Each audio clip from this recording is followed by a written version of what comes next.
pakinggan muna natin mga kababayan etong nakita nating vlog na kung saan mga kababayan, dito po sa TikTok etong nakita nating video na kung saan mga kababayan, sa dami ng abogado nitong si Kibulok mga kababayan ay meron po silang tao na hindi kinaya. Ano po, dahil kung matatandaan nyo mga kababayan, alam ko marami sa inyo pamilyar dito po mga kababayan kay Ray William Johnson mga kababayan, na kung saan isa po siya sa gumawa ng reaksyon ng mga panahon na nakulong etong si Kibulok. At ngayon mga kababayan, kung titingnan po nating mabuti, noong ginawa niya ng reaction video etong si Kibulok, maraming dumating sa kanya mga kababayan na mga pananakot at mga banta na ididimanda po siya, na kung saan kapag hindi siya humingi ng sorry publicly mga kababayan or yung public apologize, tutuluyan po siyang idemanda dito sa Pinas. So ngayon, eto mga kababayan, pakinggan po natin yung reaction po niya at sagot po niya doon sa mga nagpadala ng email sa kanya, na kung saan kapag hindi po siya nag-public apology dito kay Kibulok, ididemanda daw po ito. Etong gumawa ng reaction video dito po mga kababayan sa pagkaka-aresto noong 2024 dito po kay Kibulok. Ano po? So ngayon, ito i-play po muna natin. Is me. And I'm being threatened with a law. So this guy is me. And I'm being threatened with a lawsuit.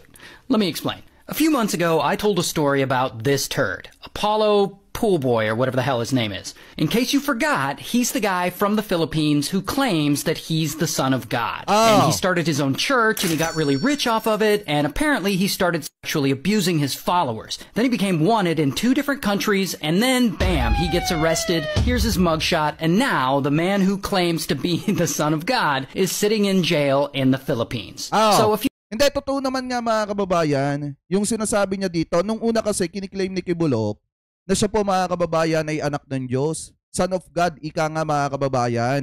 And then 'di ba ang ending nga, dahil sa dami ng mga nagrereklamo sa kanya, nasangkot po siya mga kababayan di umano sa pangmomolesta, panghahalay ng mga bata at mga kababaihan, at yung kanya mga human trafficking mga kababayan, ngayon nasa piitan itong si Kibulok, at ang tanging paraan di umano para makalabas sa bilangguan ang tumakbong senador at manalong senador. So ngayon mga kababayan, pagpatuloy pa natin. A few months ago, I told this story and I outlined a lot of the crimes he's being accused of, and then I moved on to the next story and I didn't really think anything about it. Sometime later, I check an email account that I check like once every 6 months, and I see that I got an email from a law firm in the Philippines stating that they represent Apollo. And they sent me this very long and detailed demand letter telling me basically they're gonna take legal action against me, probably sue me, if I don't not only take down my video, but they're insisting that I make a public apology. Sa madalit salita mga kababayan, pinagbabantaan siya na kapag hindi siya nag-public apology, tutuluyan siya ng mga abogado nitong si Kibulok. Kasi nga naman mga kababayan, 6 months ago daw nung na-check niya yung kanyang email, may nakita siya mga kababayan na napakahabang sulat.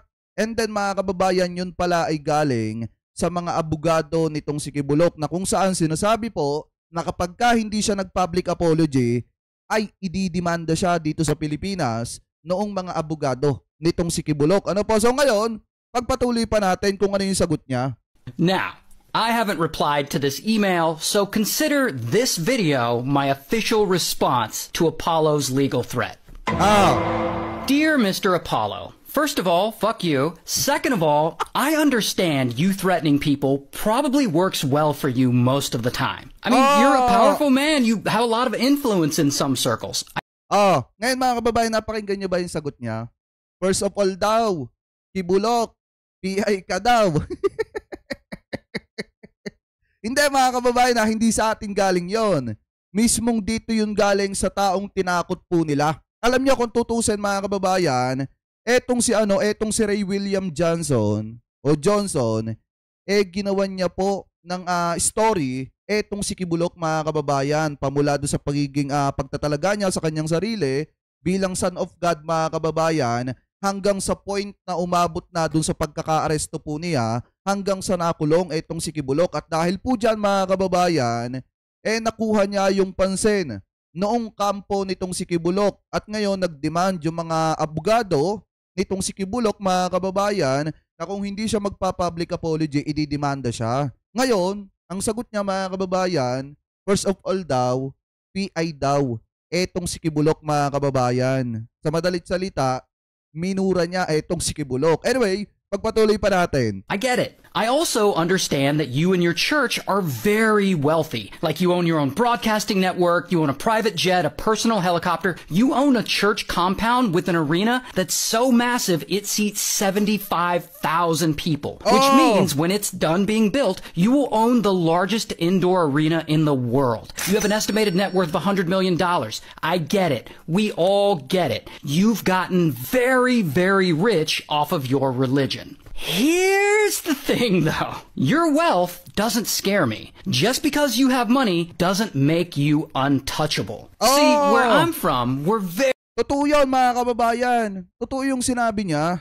Hindi pwedeng takutin kasi siya, mga kababayan, at hindi siya matatakot ng kayamanan itong si Kibulok, mga kababayan. Hindi kasi porket mapera, etong si Kibulok, mga kababayan, untouchable na siya. Ibig sabihin, hindi na siya pwedeng galawin.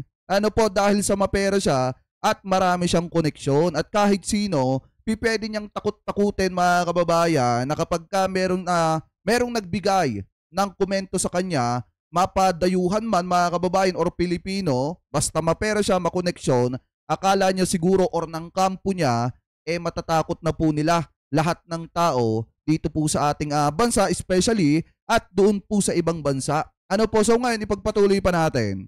Very big on our freedom of expression. And if the FBI is accusing you of all these crimes, and the Filipino government is also accusing you of all these crimes, then I reserve the right to make a video about said crimes. In fact, I'm not saying anything about you that the FBI's most wanted poster of you isn't already saying. Like, for example, that you engaged in sex trafficking by force, fraud, or coercion. Or that you engaged in sex trafficking of children. Or how about the 74-page grand jury indictment that outlines all these crimes you're being accused of, including sex trafficking by force, fraud, or coercion, and sex trafficking of children? Or what about what the Filipino government is formally accused?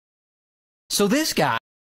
Kita niya, mga kababayan, totoo naman yung sinasabi niya dito. Sa dami ng kaso na kinakaharap ni Kibulok, hindi lang dito sa Pilipinas, mga kababayan, maging sa ibang bansa, hindi po nila pwedeng pigilan yung mga tao na magsalita at magbigay ng opinyon, especially about doon sa mga kinakaharap na matitinding aligasyon nitong si Kibulok, mga kababayan. Sana marami pang katulad niya na hindi magpapasindak or hindi nagpapasindak sa mga pananakot ng mga abogado nitong si Kibulok, mga kababayan. Kasi eto, akala ko ba, sinasabi nila magagaling yung abogado nitong si Kibulok, mga kababayan. Anyari, bakit hindi nila kaya etong taong ito, mga kababayan?